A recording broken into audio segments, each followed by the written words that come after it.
buenas tardes, estimados televidentes. Las historias de vida que vamos a contarles esta tarde, o que trataremos de que nos cuenten sus protagonistas, son bien interesantes, aunque muy diversas en cuanto a los oficios de las personas invitadas. La primera de ellas es una persona a la que podríamos llamar, sin temor a equivocarnos, como la cronista o la primera cronista de la Revolución Cubana. Ha hablado tanto de esa historia que se ha olvidado de hablar de sí misma, de esa historia y de otras. Hoy vamos a conversar con Marta Rojas. Un breve perfil. Marta Rojas, escritora y periodista, heroína nacional del trabajo, Premio Nacional de Periodismo José Martí en 1997 y Premio Alejo Carpentier de novela en 2006. Nació en 1931 en Santiago de Cuba, donde sería testigo excepcional de los sucesos del 26 de julio de 1953, los que junto al juicio fueron recogidos minuciosamente por la recién graduada en periodismo en reportajes, que entonces le serían censurados a la revista Bohemia y con el tiempo se convertirían en uno de los libros cubanos con más ediciones en el mundo.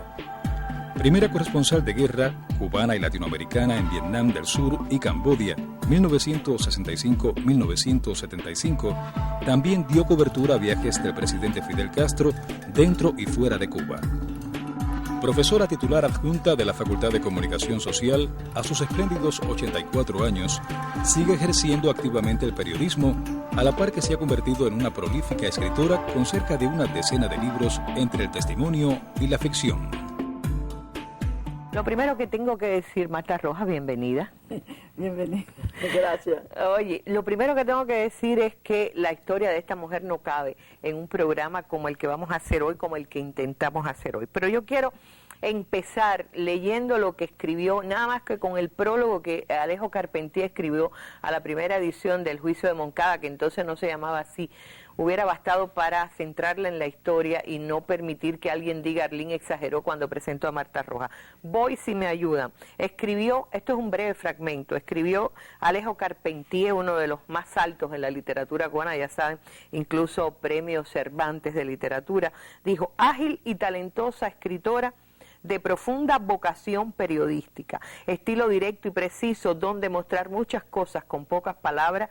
Marta Rojas pertenece a la raza de reporteros a quien rendía homenaje Hemingway cuando observaba que en Normandía, durante el desembarco al que asistió en los últimos días de la Segunda Guerra Mundial, algunos corresponsales de la prensa lo aventajaban en rapidez de observación y poder de síntesis, declarando que en fin de cuentas ellos y no él serían a la postre los mejores novelistas de aquel acontecimiento. Este es el prólogo a un libro que inicialmente se llamó La generación del centenario en el Moncada, y ahora es El juicio del Moncada, uno de los que más ediciones ha tenido en el mundo, hasta chino, ¿no? Chino, se tiene 2 ediciones en China.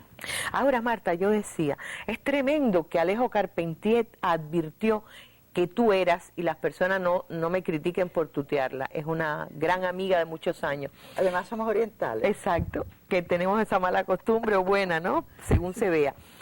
Y ya te adivina como la novelista con vocación de periodista. Sí.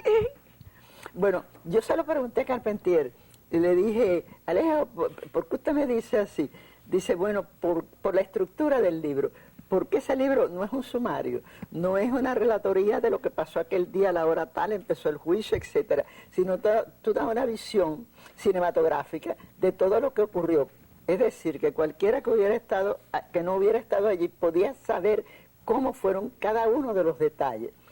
La estructura es una estructura de una novela. Y la narración, incluso él habla de que Marta describe hasta el pequeño arbusto que había en el patio. Por ejemplo, hay una cosa muy interesante, ese edificio del Palacio de Justicia donde empezó el juicio el 21 de septiembre, estaba recién construido en la época de Prío, y los árboles todavía no estaban muy pequeños, y los combatientes pasaban por ahí. A mí eso me llamó mucho la atención, ese árbol tan pequeño, y yo lo describo, y él después me explicaba me decía que ese detalle era importantísimo porque era un arbusto, una revolución que empezaba a crecer, que nacía ese día. Marta, vamos, aquí tenemos una foto importantísima y aunque hoy no es el tema, no es el Moncada, ya tendremos un tiempo para conversar contigo, hoy tú eres la protagonista.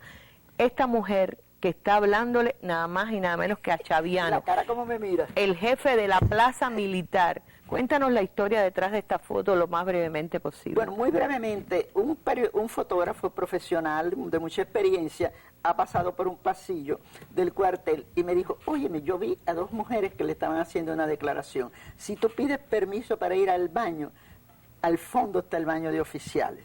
Seguro que no te van a decir que vaya al de la tropa. Mira a la izquierda.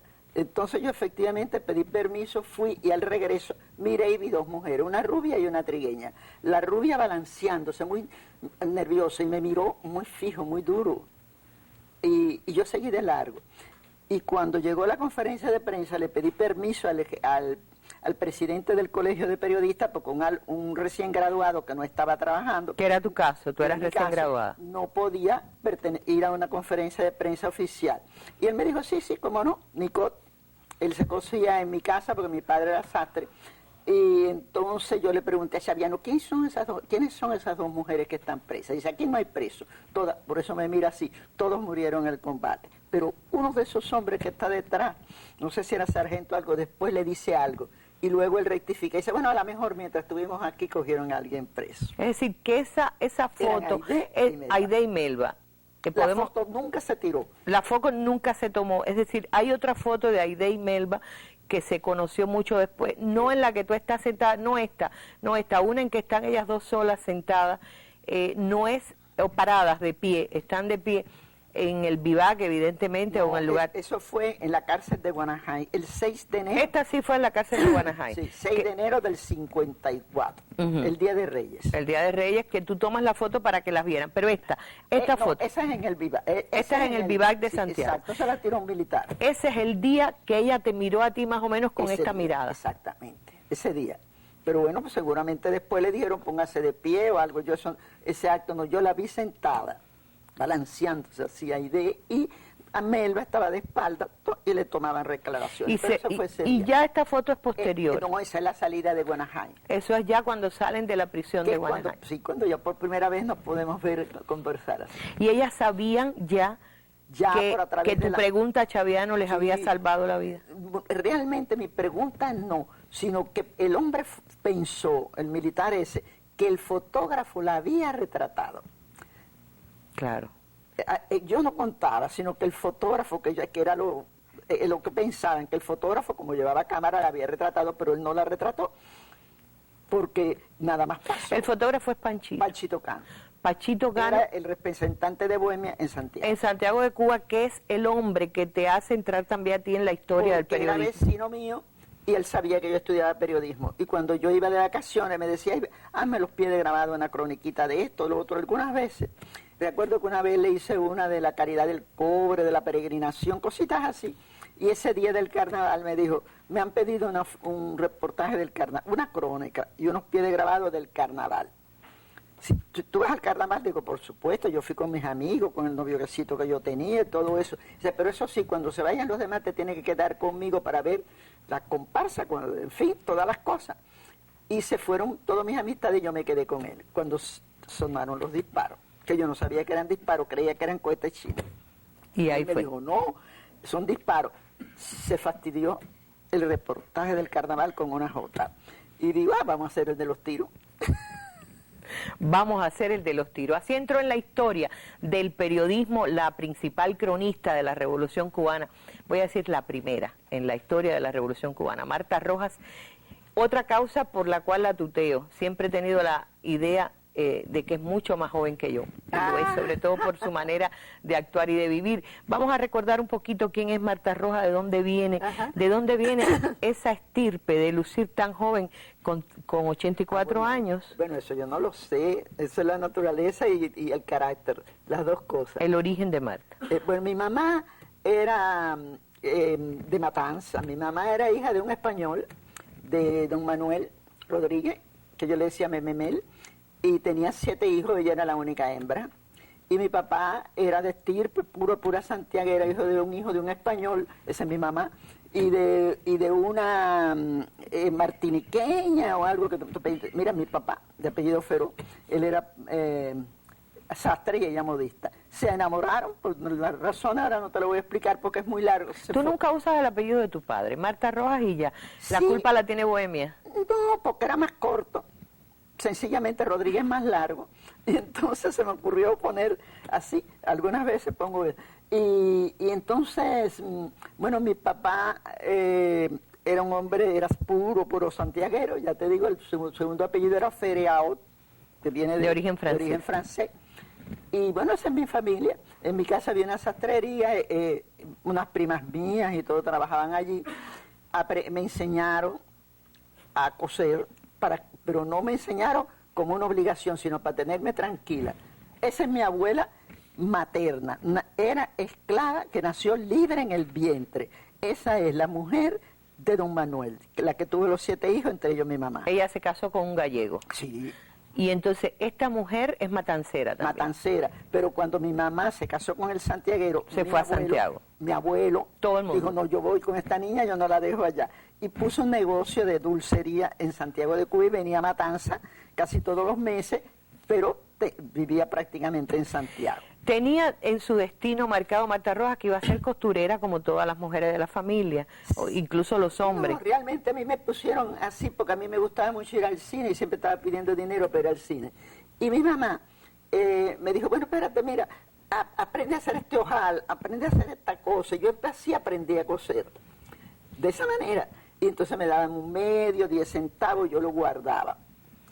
Y para ir al cine, para tener dinero. Y realmente hay una cosa de mi madre que yo no puedo dejar de contarla. En una ocasión, en Navidad, había un trabajo tremendo porque se iban a entregar la ropa, el smoking, esto, lo otro, porque ellos cosían para gente de dinero, incluso para los bacarditos, esas cosas. Y yo estaba escribiendo algo, jugando en mi cuarto, la casa era muy grande, en Santiago, y se me fundió el bombillo. Y yo fui donde estaba mi mamá, me dije, bueno, se me fundió el bombillo. Y entonces dice, bueno, ¿tú sabes dónde hay bombillo? Entonces hay una alacena donde había bombillo, y se lo llevó. Y dice, no, nosotros no podemos, tenemos que entregar esta costura. Y mi papá se fue a levantar para ponerla. Y ella hizo así. Y entonces yo cogí y puse una silla, me subí arriba de la cama, cambié el bombillo. Y le dije, mamá, lo cambié. Dice, mira, nunca se dice no puedo si no se intenta. Qué lindo. Eso nunca se me olvidará. En la vida. Pero quisiste ser médico y terminaste siendo periodista. Yo quería ser médico. Yo tenía 2 primos mayores, por parte de padre, que estudiaban medicina. Y llevaban libros muy lindos, grandes, de medicina y de anatomía sobre todo. Peruchito, y era uno de ellos. Tití, bueno, los nombres no importan, eran 3. Uno estudiaba estomatología y los otros. Y yo le preguntaba y sabía todo el cuerpo humano por dentro. Tenía una curiosidad tremenda. Yo esto lo he contado, pero es interesantísimo. Tanta era la curiosidad que yo un día cogí una cuchillita de gilet y operé una lagartija para ver qué tenía por dentro. Es decir, me gustaba la medicina, pero una cosa... Pero cuando me enteré que era tan largo el estudio, yo era un poco impaciente, me desistí de eso, ya estando en el primer año de bachillerato. Y la más corta era el periodismo. Exacto. Que además fue muy rápido. Me gustaba escribir. Pero tú entraste directo, casi que fuiste Yo hice un del examen estudio de de periodismo a la consagración del periodismo. Yo hice un examen de ingreso, no terminé el bachillerato. Me pagaron un repasador, 3 meses, éramos 3 hermanos, pero bueno, mi hermano estudiaba comercio, y me pagaron un repasador durante 3 meses. Vine a La Habana, me examiné y aprobé. Bueno, pues vamos a hacer una pausa. Vamos a ver el álbum, vamos a revisar un poquito el álbum de Marta Rojas. Hoy conversamos, se ha pasado la vida, esta larga y fructífera vida, esta fértil vida, contando la vida de los otros. Hoy vamos a hablar de la de ella.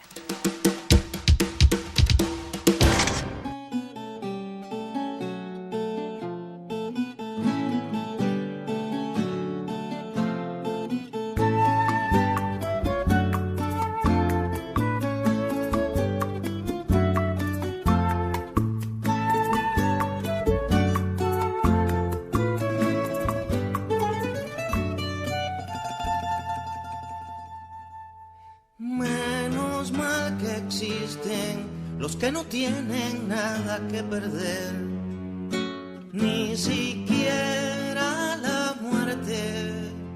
Menos mal que existen los que no miden qué palabra echar, ni siquiera la última.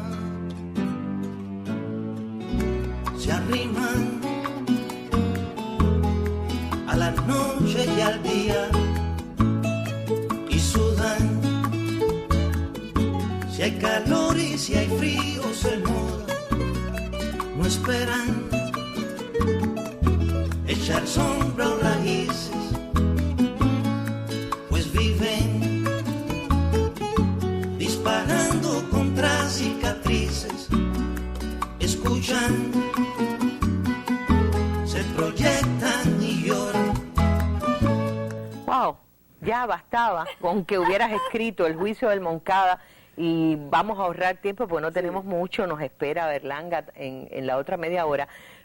Marta Paza se convierte en periodista ya antes de graduarse de periodista, pero hay cosas, hay fotos sobre las cuales me gustaría detenerme. ¿Cómo es posible que hay una mesa, Marta está sentada, dice Fidel Castro delante, él está de pie y tú estás hablando? Bueno, eso es muy interesante, eso es en el 59, enero, en el 59, no del mes de enero, pero fue en el año 59, había una conferencia de prensa, y en la conferencia de prensa un grupo de periodistas extranjeros le preguntan sobre cómo fue la actitud de los jóvenes en el Moncada, etcétera, etcétera. Yo pienso, eso atrevidamente, yo pienso que a lo mejor él no quiso hablar de él, porque él tenía que hablarse de él mismo. Y cómo había, y entonces mira así, dice, mira, ahí hay una que sabe más de eso que yo, porque yo estaba preso y ella estaba en la calle y sabe. Marta, ven acá, cuéntale. Y eso duró 2 horas, y él estuvo allí, y yo conté toda la historia. Eso fue en la CMQ, aquí, en un estudio grande que había aquí, no me acuerdo. No, el estudio no estaba, estaba por allá abajo, cerca de, yo no me acuerdo cómo es estudio, un estudio gigante que había ahí. A lo mejor es este mismo estudio. No sé, pero era un estudio muy grande. Por Foxa, puede ser Exacto. el del Foxa, puede ser en el Foxa. Ahí está Marta Rojas en el año 59, contando o recontando lo que había escrito aquella vez y que fue un testimonio. Yo recomiendo que siempre busquen el prólogo de Alejo Carpentier, porque Alejo Carpentier compara lo que Marta Rojas hizo en el juicio del Moncada con crónicas de la Revolución Francesa o crónicas posteriores, bueno, hasta compara algunos momentos con algo que decía Lenin de Pablo Lafargue, pero hay que leerse indispensablemente este documento. Voy con otras fotos que tienen que ver con Marta Rojas, la mujer que de repente, bueno, empiezas a trabajar en la revista Bohemia, te ganas ese derecho con aquel reportaje que no se publicó, además. Había censura y no se publicó, pero yo lo llevé a la revista Bohemia y Enriquito de la Osa y el director de Bohemia me dijeron, déjame leerlo, vamos a leerlo, y vuelve. Y entonces volví el jueves y me dijeron sencillamente, ¿te gustaría trabajar en periodismo de investigación aquí con Enriquito de la Osa? Me dijo que en la sección en Cuba. En la sección en Cuba. Digo, sí, porque yo no había hecho las prácticas en periodismo escrito, sino en la televisión, en el Canal 2 de Pumarejo, en el sector deportivo y con el fútbol rugby. Uy, nada menos. Sí, pero bueno, de todas maneras me gustaba, y lo digo sí, y empecé a trabajar. Pero es la narración tuya del juicio del Moncada lo que te gana ese derecho. Claro, yo conocí Bohemia al día siguiente, el 28 por la mañana o el 27 por la noche, no recuerdo, porque yo llevé las fotos de Panchito, porque vino la censura y nosotros cambiamos la foto. Yo le di a él la de los carnavales y él me dio la de los muertos, y las traje, pero ahí no me conocía. Hice la nota de lo que pasó ese día, pero la censura no lo publicó. Y el director de Bohemia me preguntó que dónde yo vivía. Digo, no, en una casa de huéspedes, voy para allá. Dice, no, ¿quién te conoce en Santiago? Digo, nadie. La gente es amiga mía. Dice, bueno, al que están persiguiendo para matarlo es a Panchito, porque en vez de la foto de los muertos puso la de los negritos gongoceros, que era el carnaval. A ti no. Y yo regresé a Santiago. Hice otro reportaje y lo llevé a Bohemia. Y pedí una carta para acreditarme en el tribunal. Y él me dijo que si me daba la carta me estaba nombrando en Bohemia. porque eso eran en esa época eso era así. Y ahí a través de Vilito Castellano, que era el abogado de oficio que yo conocía y que algunas veces se cosía en mi casa, como en la sastrería, iríamos a hacerle una entrevista a los magistrados que no iban a decir nada que los comprometiera. Claro. Se la hice y después les avisé, mira, va a salir en Bohemia. Y le dije, a mí me gustaría ver ese juicio, y me pusieron Marta Rojas Bohemia, así que yo me nombraba. Ahora, Marta, viene Ahora, al regreso, cuando se termina todo, es que yo vuelvo a Bohemia, y es cuando me ofrecen el cargo en trabajar en la sección en Cuba. Bohemia, el periódico Hoy, el periódico Revolución, perdón, que era el órgano del 26 de julio, sí. Periódico Granma, ha sido sí. Jefa de redacción. De redacción e información. De redacción e información, La Búsqueda. Marta se convierte de la noche a la mañana con los años. Bueno, Marta, corresponsal de guerra en Vietnam, en Camboya, posiblemente la única mujer cubana y latinoamericana que lo hizo. En el sur, la primera y la única que yo sepa. En el sur, en el norte, fueron alguna gente después. Sí. Y bueno, hice muchos recorridos por América. Ahí estás tú. Cualquiera cree que es una vietnamita, sí.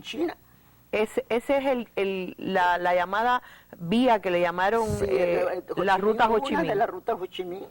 Que se trasladaban las armas en bicicleta. Todo eso está cubierto en la selva de Nam Bo, la Conchinchina, en Tai Ninh, en muy sur de Vietnam. Y con ese... Esto es el norte de Vietnam. El norte de Vietnam.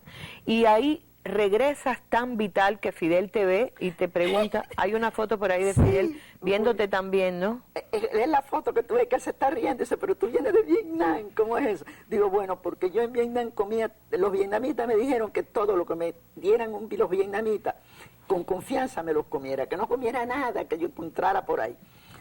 Y yo no tuve prejuicio, me comía cualquier cosa, yo no sé lo que fuera, desde serpiente a lo que fuera. Estuviera cocinado y hervido, que yo me lo... Y comí siempre. Y bueno, entonces, mira, es esa foto. Es esa foto. Dice, pero es no esa parece foto. que qué bien luces, efectivamente. Y otros habían venido enfermos de Vietnam. Sí. Nos queda muy poco tiempo. Marta Rojas, ya ahí... Te queda la literatura. Claro, ya ahí Marta Rojas había empezado a escribir porque tenías La Cueva del Muerto, El que debe vivir, sí. Algunos libros que son testimonios. Sí. ¿Cómo se convierte Marta Rojas en la mujer que escribe estos tremendos textos que el más reciente es Las campanas de Juana la Loca?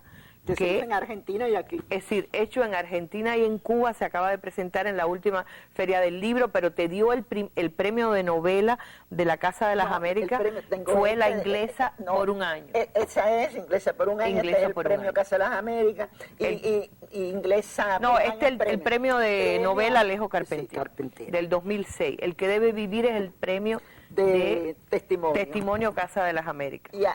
Y aquel... Santa Lujuria es ¿Cómo te conviertes siendo, sin haber dejado de ser jamás reportera, que nos ocupa tanto tiempo, te conviertes en la novelista prolífica que eres hoy? Bueno, a mí ya te reitero que siempre me gustaba escribir y además yo era un poco fantasiosa, no para el periodismo, pero por ejemplo... Es un ejemplo muy sencillo. Yo veía las películas y las contaba en mi casa como a mí me gustaban que hubieran sido.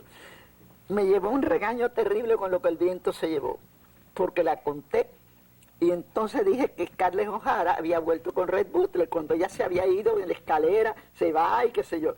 Y cuando mis padres la fueron a ver, dijeron, pero eso no termina así, y mi mamá me puso Julita Verne, porque yo inventaba, es decir, que me gustaba eso. Y realmente lo que me dio oportunidad a escribir novelas es el periodo especial. Porque yo escribía muchos reportajes y grandes y complejos, pero como se redujo mucho el espacio, donde escribía 24 hojas, terminaba en 24 líneas. Y entonces digo, este es mi tiempo, este es mi momento para poder escribir otras cosas, y empecé a escribir novelas. Y así salió. La primera novela es El Columpio de Rey Spencer. Y está el Harén de Oviedo. El Harén de Oviedo, Santa Lujuria, el Equipaje Amarillo que se tradujo al chino. Son novelas de ficción.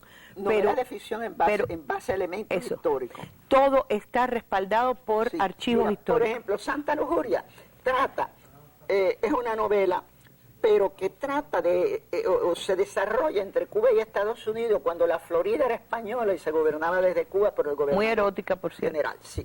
Sí, pero muy fino, un erotismo Bueno, fino. llegamos al final. Acaba de ocurrir un acontecimiento que se puede decir que cambia la historia que tú has contado y narrado tanto. ¿No vas a escribir algo del paso de Obama por La Habana, por Cuba? Yo indirectamente lo escribí ya. ¿Ya lo escribiste? Antes. Vaya, subliminalmente, como una cosa intertextual en las campanas de Juana la Loca. Porque en las campanas de Juana la Loca hay un capítulo que transcurre en Ybor City. Y ahí en Ybor City se hace el relato del primer comandante que dirigió una nave del gobierno de Estados Unidos. Y eso me llamó mucho la atención. Hijo de un norteamericano de origen irlandés y una negra. Y a mí eso lo asocié con Obama, que era hijo de una norteamericana blanca y un negro. Y fue el primer comandante de la navegación, que navegó como 20.000 millas del gobierno americano. Y subliminalmente, intertextualmente, introdujo Obama. Y antes de Obama, eres gran amiga, y por eso vamos a despedir con un álbum de tus grandes amigos intelectuales, como la gran intelectual del siglo XX y del siglo XXI cubano que eres, tus grandes amigos norteamericanos que son artistas e intelectuales, sí, como Danny Glover, como Alice Walker. Gracias, Marta. Esto es nada más que el preludio o el preámbulo para la invitación a conversar, una larga charla que nos debemos. Mira, por ejemplo, es interesante porque, por ejemplo, el columpio de Ray Spencer tiene que ver con una cosa periodística, con el ciclón Flora y con un recorrido de Fidel.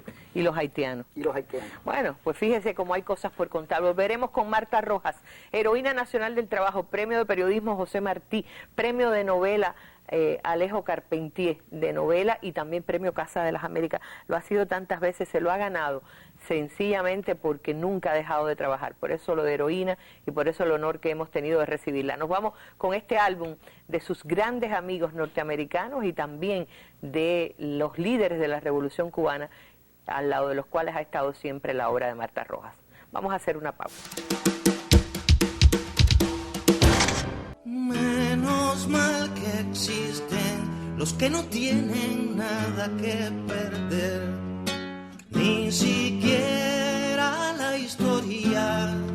Menos mal que existen los que no dejan de buscarse así vivir, ni siquiera en la muerte de buscarse así.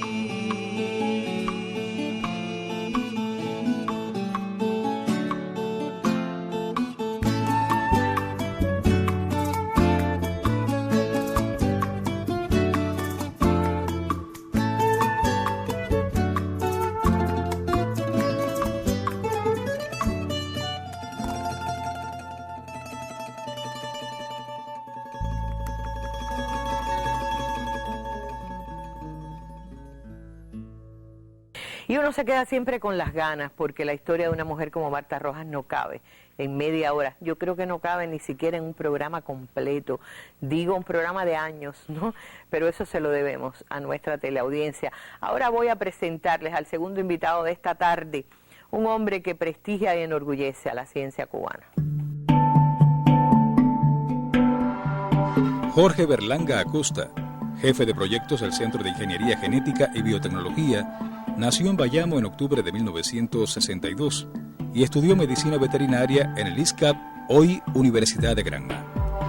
A fines de los 90 comienza a trabajar la farmacología de la inyección del factor de crecimiento epidérmico, lo que da pie a las bases experimentales o hipotéticas del Everprot P, medicamento único de su tipo en el ámbito mundial que cambia los paradigmas en el manejo de las úlceras del pie diabético. Ganador del premio al mayor impacto social, a la innovación tecnológica y de la Organización Mundial de la Propiedad Intelectual, entre otros, es orgullo de la ciencia cubana. Jorge Berlanga Acosta, qué gusto tenerlo con nosotros aquí. Arlene. Bienvenido. Gracias por invitarme. Ya sé que usted ha estado en otros programas, pero no queríamos perdernos la oportunidad en un espacio como este de historia de vida que queremos enseñar, sobre todo se asocia al espacio que hemos construido de valores, de gente que ha hecho de su vida una ejemplaridad como para ser imitados por otros seres humanos. Y yo quiero empezar preguntando, ¿cómo fue que un hombre que estudió medicina veterinaria en Bayamo ha terminado siendo uno de los más prominentes científicos en farmacología, o por lo menos en el invento de un medicamento para curar humanos, usando a los animales. Bueno, eso es una pregunta fuerte, difícil de responder, ¿no? Que tal vez tenga un ingrediente hasta de mística. En primer lugar, yo debo decirle que yo tuve una sólida formación. Yo comienzo a estudiar medicina veterinaria como consecuencia de un paso al frente. Ya yo había integrado el contingente médico Mario Muñoz. Y lo que más se relacionaba en ese, desde luego, por el perfil académico, era la medicina veterinaria. En esencia, yo creo que lo que siempre me interesó no era directamente estar en contacto con el paciente, pero sí entender la fisiopatología, la base biológica, la base molecular que presidía, que desencadena una enfermedad. Y cómo interrumpir esa cascada molecular que está sucediendo dentro de la célula, dentro de un tejido, dentro de un órgano, para llevarla o traducirla a medicamento y desde luego expresarla en un alivio, en una curación de este daño. Yo le decía, realmente yo tuve una formación sólida, tuve excelentes profesores en Granma, creo que hoy se mantiene, han pasado los años. Era la Universidad de Bayamo, hoy es la Universidad de Granma. Pero yo preguntaba porque siempre me sorprendía escoger veterinaria y sin embargo su trabajo ha estado siempre enfocado al ser humano. Sí, bueno, yo siempre me incliné por la investigación biológica y me regocijaba al escuchar a Marta en estos momentos que pasó parte de la infancia también abriendo lagartijas. Yo tuve una infancia feliz y entre una de las felicidades para mí era ponerle un algodón con alcohol a una rata, a una lagartija, y con una cuchilla de afeitar de mi padre abrir el tórax o abrir el abdomen del animal. Y en esencia, los fenómenos a través de los cuales ocurre una enfermedad o la forma de responder una célula a un insulto son las mismas. ¿A un insulto? Sí, a un agravio, o a un desafío, o a un patógeno, a una anoxa. No, pero es que me parece muy poético que usted diga un insulto. ¿Lo usan así los científicos? Sí, en medicina se usa un insulto. En definitiva son los mismos, porque existe una unidad, una concatenación en la evolución biológica. Y sobre todo cuando se trabaja con mamíferos cuadrúpedos, o sea, los mamíferos tienen mucha unidad, sobre todo después que se ha descubierto la secuenciación del genoma, no solamente del genoma humano, sino del genoma de animales de laboratorio, particularmente de ratas y ratones.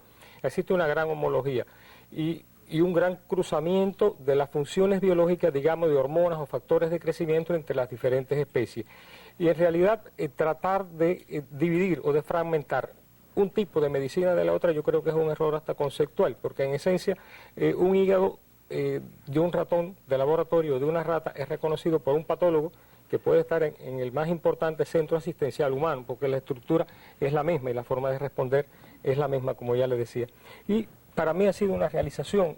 Yo tuve la oportunidad de tener una estancia larga en un excelente laboratorio de cicatrización y cirugía plástica en Canadá, que fue donde aprendí el ABC molecular y celular de cómo un tejido se repara. Y en ese laboratorio era adjunto a una unidad de quemado de ese hospital en Edmonton, del Hospital Universitario de Alberta, en la ciudad de Edmonton, en Canadá. Y yo recuerdo una mañana que subí a la unidad de quemados a buscar una máquina de pelar porque íbamos a trabajar experimentalmente con unos cerdos que íbamos a quemar. Y recuerdo haber visto un niñito de aproximadamente 4 o 5 años que estaba totalmente quemado. En ese instante yo no tenía hijos, o sea, no era padre. Y esa imagen jamás la olvidaré. Posteriormente, con el decursor del trabajo, el decursor de los años, tuve que relacionarme mucho con pacientes quemados. Y le puedo decir categóricamente que los mecanismos a través de los cuales se repara un daño en la piel, sea una escara, como se llama comúnmente en la calle, o sea, una úlcera de decúbito, una úlcera de presión, una úlcera venosa, a lo que nosotros reproducimos experimentalmente en medicina comparada, en patología comparada, en medicina experimental, en un animal de laboratorio, son las mismas células y son los mismos mecanismos. Es decir, de hecho, los ingredientes principales, ya sean solubles como los factores de crecimiento, o no solubles como son las células, el material de cicatrización o de reparación es el mismo. Ahora, ¿y por qué usted no estudió medicina? Yo di un paso al frente porque en esos momentos... Es decir, eso fue cumpliendo una tarea. Pero si lo hubieran dejado escoger, hubiera escogido medicina. Hubiera escogido medicina, pero hubiera dedicado exactamente lo mismo que me dedico. Y hubiera buscado... Llegó a lo mismo por otro camino. Exactamente. Yo hubiera tratado de agenciarme la manera de no ejercer... De hecho, me hubiera dedicado a la anatomía patológica yo disfruto muchísimo el microscopio. Para mí el microscopio es el elemento más elocuente que tiene un laboratorio de investigación en biomedicina, y creo que hubiera de alguna manera procurado llegar al mismo punto en que me encuentro en este momento, es decir, trabajar para la identificación de las bases moleculares que presiden un daño y cómo coartarlo para llevar un alivio, para crear un medicamento. Claro. Ahora, volvamos a Bayamo. Estar en Bayamo, estudiar veterinaria, estudiarlo en el ISCA, Sí. ¿cómo fue? ¿Cómo logró? No es sencillo llegar. ¿Cómo llegó al CIGB en primer lugar? Ajá. Porque estamos hablando de la biotecnología que van haciendo. Correcto. Yo llego al CIGB luego de haber sido inaugurado por el comandante en jefe, es decir, 5 años después de haber sido inaugurado por el comandante en jefe, el 1 de septiembre de 1991, y tuve la suerte de haber sido recibido en la garita principal, en la posta 1, por el doctor Pedro López Saura, que fue uno de los fundadores de la biotecnología y fue mi tutor de grado científico, etcétera. Ahora, ¿cómo llego al Centro de Ingeniería Genética? Le puedo decir que recuerdo vívidamente el momento del 1 de julio de 1986, cuando el comandante estaba inaugurando ese centro. Y de alguna manera le pedí al universo que me diera la posibilidad de ingresar a ese centro, porque sencillamente lo consideré la vanguardia, el centro principal, la primicia de la investigación biomédica. Y gracias a un amigo, el doctor Juan Francisco Infante, que fue hasta el otro día prácticamente un investigador del Instituto Finlay, logré entrar al Centro de Ingeniería Genética. Ahí ocurrió algo. El doctor Infante me dice, hace falta un patólogo para el Centro de Ingeniería Genética, están buscando un patólogo. Y yo dije, bueno, yo voy a hacer como hizo el Che cuando el comandante preguntaba si había un economista, y él entendió que había un comunista. Y dije, bueno, aquí está el patólogo. Y así comencé. Realmente yo tenía alguna base de anatomía patológica, me había gustado siempre, había disfrutado mucho el microscopio, como ya les decía. Y realmente, desde que entré al centro, tuve la suerte. Recuerdo que la primera noche que me reuní con el doctor López Saura, me dijo, ¿tú sabes lo que es el factor de crecimiento epidérmico? Y bueno, yo leí el artículo que se publicó en la revista New England Journal of Medicine en pacientes quemados, por un azar realmente. No estaba ni en Cuba cuando ese artículo se publicó y lo vi en el extranjero. Y entonces me dijo, bueno, tu trabajo va a ser con el factor de crecimiento epidérmico, y tú vas a tener que enfrentar el estudio de la dosis efectiva en la aplicación tópica de la crema con el factor de crecimiento epidérmico.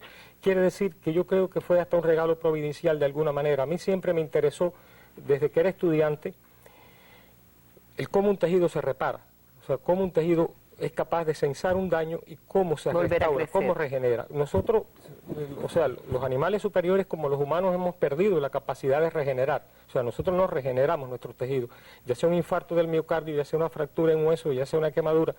Luego que se pase lo que se conoce en biología como la membrana basal de los epitelios, ya uno no regenera. Sin embargo, los animales inferiores, los metazoos, sí regeneran. Entonces, yo siempre he tenido esa pregunta. Hay muchísimas preguntas que yo creo que no me alcanzaría la vida ni 100 años más para tratar de responderme, ¿no? Pero bueno, así fue en esencia. Gracias a la coyuntura que propició el destino a través del amigo ese Juan Infante, que fue mi profesor de patología. Óigame, que gracias a eso tenemos quizás el Everpro, pero vamos un momentico a Bayamo. Correcto. No en coche, porque se demoraría demasiado. Vamos con Katiuska León, porque ella ha ido a buscar algo de lo más querido de su vida, su madre. Gracias. Jugaba patines aquí en la casa, con los vecinos, los compañeritos de escuela, se llevaba muy bien, hacía sus travesuras como cualquier niño, ¿no?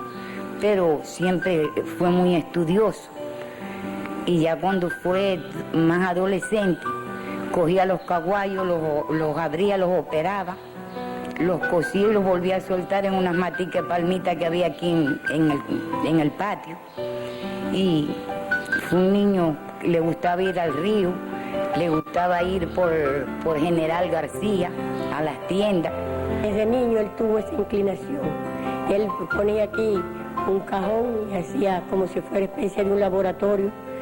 Le daba coloración a las aguas con mercurocromo, con yodo, con violeta genciana. Desde niño él tuvo inclinación por la ciencia. Él cuando viene, él siempre está al tanto de su laboratorio, del si hay algún vecino con algún problema, él enseguida acude. Él como ciencia es lo máximo que ha dado esta revolución, porque de verdad que está entregado. Él no tiene día, él no tiene hora, y él es lo máximo en su trabajo y en sus relaciones, y siempre estudiando.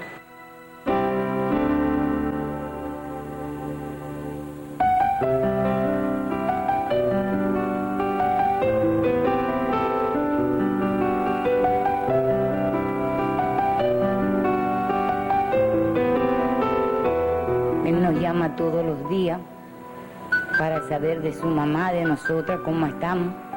¿Cómo es su relación especial con la madre? Buena. Y no es la mamá con él, es el único que ella tiene. Es ese único hijo. Es muy preocupado por la familia. Él nos llama todos los días para saber si tenemos un problema, si cómo está la salud de su mamá, de mi mamá que la tenemos enferma. Y siempre he estado preocupado por todos los problemas de nosotros. Y para mí es como si fuera otro hijo mío. Es decir, estábamos viendo dos personas que son amigas de la familia, Cierto. pero son familia. En Oriente es así, ¿no? Sí, en Oriente es así. Usted y yo somos orientales, compartimos la dicha de ser orientales. Y son dos personas que desde que yo nací están en mi casa, han estado cercanas a mi familia.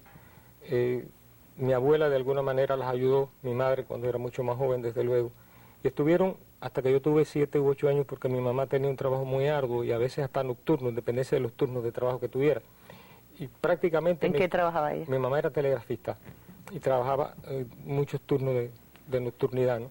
Y entonces estas dos personas, que yo no puedo decir que no sean familia, yo creo que son hasta más que familia, me conceden la dicha, el privilegio, la tranquilidad de poder estar aquí en La Habana, de estar en el centro y de dedicarme pacientemente a lo que me dedico, con por lo menos 3/4 partes de los lóbulos cerebrales dedicados al trabajo. Sabiendo que ella está bien cuidada, muy bien pero cuidada. ella no tiene hoy posibilidad de interactuar, no logramos, si no está en condiciones. No, realmente no. Esta enfermedad que padece su madre también puede ser una motivación para trabajar en búsqueda de otras cosas. Bueno, hay muchos investigadores en el mundo, Arlene, tratando de identificar los mecanismos que median el envejecimiento. Yo creo que eso ha sido históricamente para los investigadores de las ciencias biomédicas un paradigma, es decir, la búsqueda de cómo detener el envejecimiento ha estado en el centro de muchas investigaciones. La enfermedad principal que ella tiene, desde luego, son los años, ¿no? Es Claro. el Alzheimer. Ahí los estamos viendo, a ella y a usted, Estamos en la de el Parque Majagua. Nacional La de Majagua. ¿Qué significa Bayamo para un bayamés como Berlanga? Bueno, la de Majagua está en Manzanillo, pero ¿qué significa un lugar como este para un granmense como usted? Para nosotros, y yo creo que para todos los cubanos, es un lugar sagrado. Para mí, mi provincia y mi pueblo es un lugar sagrado. Dicen los que conocen o los que se dedican al estudio de la psicología, de los sentimientos, de las emociones humanas, que los humanos tienen dos grandes necesidades: las necesidades reales y las necesidades sentidas. Generalmente las necesidades sentidas son más fuertes, son más poderosas que las necesidades reales, porque están presididas por fenómenos sentimentales o fenómenos emocionales. Para mí, el ir a Bayamo y contactar con mi pueblo, con mis amigos, con mi tierra, con mis raíces, es una absoluta, irrevocable necesidad sentida que tengo que satisfacer. Yo viajo a Bayamo con una regularidad de 3-4 veces al año y me las agencio de todas las maneras en cuanto al tiempo de trabajo, demás y demás, pero siempre voy a Bayamo. La de Majagua para nosotros es un lugar sagrado y me precio de haber nacido a cuadras de la plaza del himno de este país y a cuadras, a escasas cuadras, a escasos metros de la zona por donde se inició el incendio de Bayamo, para que Bayamo quedara reducido a humo, fuego y cenizas antes de ser tomada por las tropas españolas.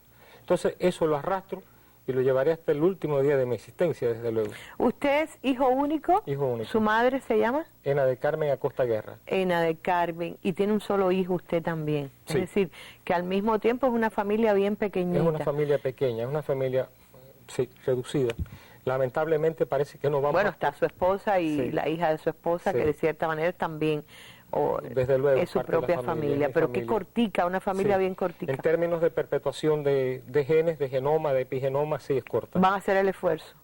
Digo, para que se perpetúe un poquito más. Bueno, vamos a hablar de 6GB porque vamos con Oscar Figueredo hasta el 6GB. Vamos a ver qué dice la gente de este guajiro granmense que llegó un día y se convirtió de la noche a la mañana. Yo no sé si es el descubridor, como hay que decir, o el creador de una variante, de una fórmula que se ha convertido en el medicamento de punta de la ciencia cubana, ahora el EverPro-P, que tantas potencialidades tiene para el desarrollo de nuestro país. Vamos al 6GB. Quiero ir a Bayamo de noche a pasear por el parque en un coche. No solo es un investigador, no solo es un compañero de trabajo, sino también es un amigo al que aprecio extraordinariamente y me enorgullezco de mantener esa amistad con él más allá de los vínculos de trabajo que nos unen. Sin duda es un investigador exitoso, es uno de los más destacados investigadores de Cuba en este momento. Con él es constante el aprendizaje, siempre te pone la parada muy alta para que tú sigas estudiando, a pesar de que ya yo llevo algunos años trabajando aquí en el centro. Con él siempre estoy aprendiendo cosas nuevas porque él mismo, a pesar de todos los años de experiencia que tiene, sigue aprendiendo cosas nuevas, sigue poniéndose la parada muy alto para tratar de entender todas las cosas que nosotros hacemos. Yo pienso que a veces hay elementos comunes que caracterizan a los grandes hombres, ¿no? Y creo que el primero, el de la historia, me refiero a los grandes hombres de la historia universal, y el primero es la sencillez. Y bueno, todos los que somos colegas, amigos de él, lo que tratamos siempre de imitar es... Hay otro elemento muy importante en Berlanga, que es su gran consagración y dedicación. Un elemento también común de grandes hombres, de cariño por su familia, por su madre, su dedicación constante a pesar de incluso la distancia, pero que nos refiere todos los días como elementos de preocupación. Él es un ejemplo de humildad.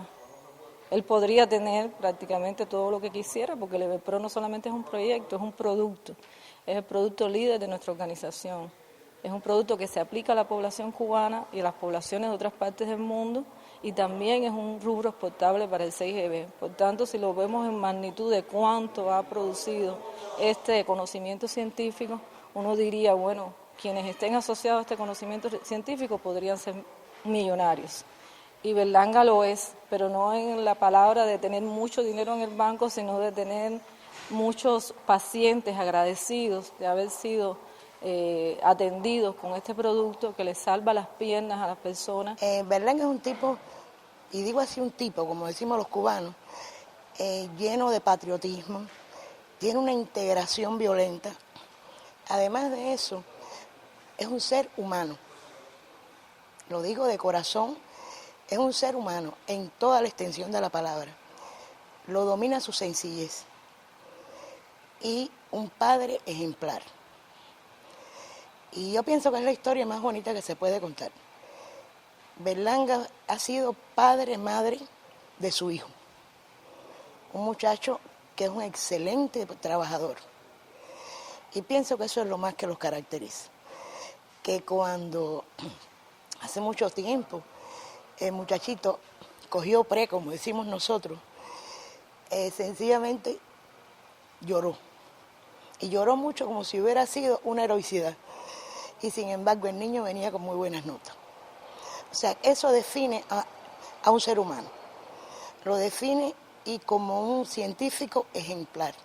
Que eso es lo que tenemos que lograr acá.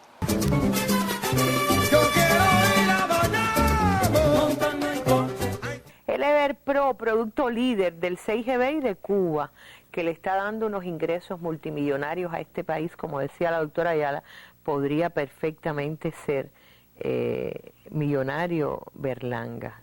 Sin embargo, ha decidido vivir aquí. Siempre. Yo estaba pensando, cuando usted estaba allá en Canadá, que trabajó con una comunidad científica que en cierta medida le cambió su vida o su perspectiva de vida, de ahí salió mucha de la inspiración para trabajar. Vivía en un terreno con todos los problemas económicos y de comodidad resueltos y vino a dar aquí en pleno periodo especial. Cuénteme cómo fue el choque con la realidad. Bueno, le voy a ser honesto. En primer lugar, quiero agradecerle a todos mis compañeros. Yo no había escuchado, no tenía conocimiento de la opinión. Hay opiniones que me han conmovido extraordinariamente, ¿no? De gente que yo quiero mucho. Yo, para comenzar a responder, sí, yo no tengo millones, yo no ni los necesito, pero estoy lleno de amigos y me precio de tener muchos amigos en este país y fuera de este país. Yo he estado tanto en Canadá como en Inglaterra en estancias largas, en excelentes laboratorios. Yo estuve en Londres en el Imperial Cancer, en la unidad de patología del Imperial Cancer, con personas que tienen un mérito en la investigación médica, en la academia extraordinario, en términos de, vamos a decir, de la biología, de la cicatrización o la regeneración, en este caso de intestino. Y sí, ciertamente a veces uno se ha visto rodeado de comodidades, pero siempre he preferido y siempre voy a estar aquí. Siempre voy a estar aquí. Yo recuerdo cuando yo regresé de aquella beca en Canadá, yo llegué a La Habana como a las 10 de la noche. ¿Qué temperatura había en Canadá? Yo llegué a asumir menos 39 grados en aquel invierno, en una noche de febrero. Bajo cero. Bajo cero, sí. Y le dije a la madre de mi hijo, como a las 12 del día, 1 de la tarde, al día siguiente haber regresado, vamos a salir, tengo ganas de salir. Y yo me sentí, le voy a ser honesto, yo me sentí tan feliz dentro de aquel camello, sobre la 1, a las 2 de la tarde, en que sudaba grasa, rodeado de aquellos negros, rodeado de aquellos olores que no tenían que ver absolutamente nada, no tenían ninguna relación con los aromas que uno puede respirar en los metros o en los aeropuertos de esos lugares, pero me sentí tan feliz, tan realizado, bajo aquel sol, bajo aquel calor abrasador. Nadie te va a creer eso. Bueno, la gente que nos está viendo va a decir, hazme el favor. Es posible que alguien piense que le guste más el camello aquel. Es posible que alguien lo piense. ¿Qué sentimiento había? Yo no soy una persona de doble moral. Perdón por cuestionar eso. Le voy a ser sincero. Por ejemplo, yo muchas veces lo he comentado con mi esposa y con las personas más allegadas a mí. Yo creo que de toda esta historia que ha comenzado a partir del 17 de diciembre del 2014, el acontecimiento que más feliz me ha hecho es que ya están los 5 aquí en la casa, para ser honesto. Es decir, yo soy absolutamente transparente y mi compromiso, la vida lo dirá, el tiempo lo dirá. El tiempo será el sumo pontífice de la conducta. Claro. Así de simple. Ahora, usted dijo 17 de diciembre y ¿sabe lo que pensé? Que se refería al momento en que descubrió porque también tiene que ver con la fecha, ¿no? Yo estaba buscando la fecha de nacimiento de la Iberpro-P y me encontré que nació el mismo día que liberaron a los 5 unos años antes. Cierto, eso es una coincidencia histórica. Le voy a decir,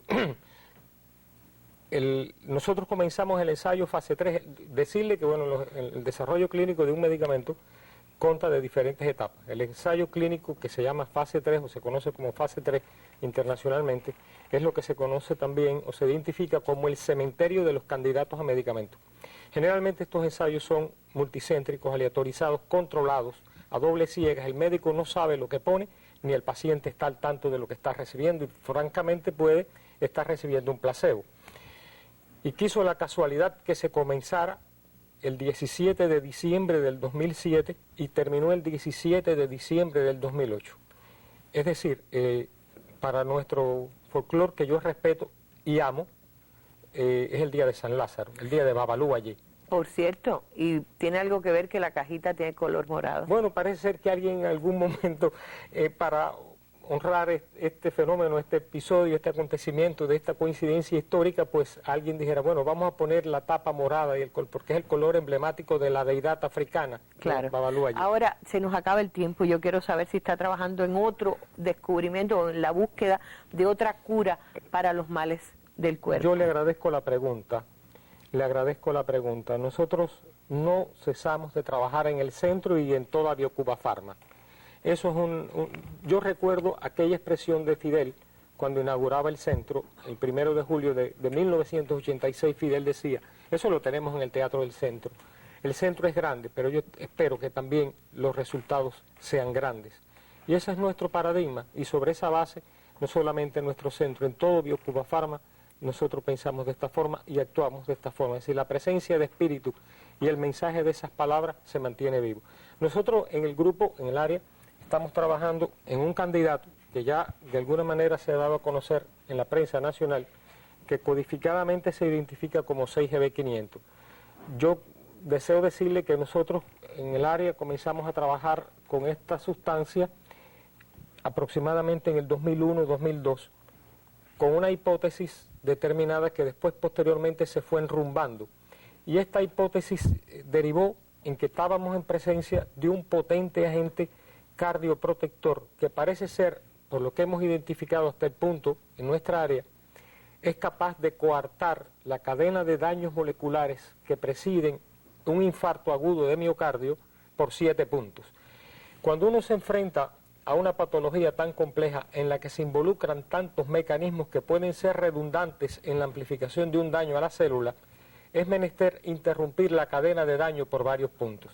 Y en eso estamos. Estamos enfrascados en un ensayo clínico que incluye a 4 instituciones de nuestro país donde se realizan angioplastias transluminales percutáneas, y tenemos la expectativa de en algún momento determinado tal vez decirle a usted, para que lo transmita al pueblo o a cualquier otro compañero de la prensa nacional, que hemos logrado otorgarle al pueblo de Cuba el primer fármaco capaz de reducir el tamaño de los infartos y de reducir las complicaciones de un infarto. Ojalá que si se me acabó el tiempo, me queda menos segundos, es decir, no me queda ninguno, pero yo sé que hay un momento tremendo en su vida cuando se izó la bandera cubana en Washington y usted fue de los invitados.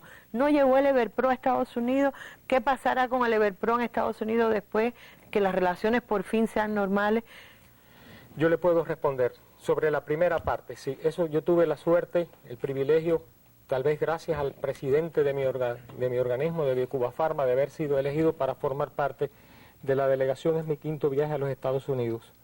Y para mí fue extraordinario cuando escuché las notas del himno de mi pueblo, del himno de Bayamo, vibrar como nunca lo había oído antes en aquella ocasión allí en el medio de Washington, D.C. Ok, bien, ese es un punto. ¿Qué decirle? El Everpro en los Estados Unidos. El Everpro en los Estados Unidos. Ya yo no tengo tiempo, usted sabe. Yo le voy a decir, conozco a muchos médicos en los Estados Unidos, a grandes cirujanos, grandes especialistas que si mañana reciben un bulbo, de inmediato se los van a estar aplicando a pacientes norteamericanos. Lamentablemente estas cosas a veces están mediatizadas por decisores políticos. Claro. ¿Cuántos millones de pacientes de diabetes? Los norteamericanos tienen alrededor de 27 millones de diabéticos, un 40% de población adulta prediabética o con obesidad o síndrome metabólico, y amputan entre 70 y 80 mil pacientes al año. Bueno, hay que ver que ya que no se lo pudo llevar a Washington, quién sabe si la delegación norteamericana por fin se lleva ese medicamento que puede definitivamente curar a tantos norteamericanos. Gracias, Berlanga, por el ejemplo, por la sensibilidad, por el ser humano que es. Muchas gracias. Vámonos con el álbum. Adelante. Con el álbum y con algún sonido que seguramente les recuerde el himno nacional, el himno de Bayamo. El himno de Bayamo. Gracias, Arlene. Muchas gracias.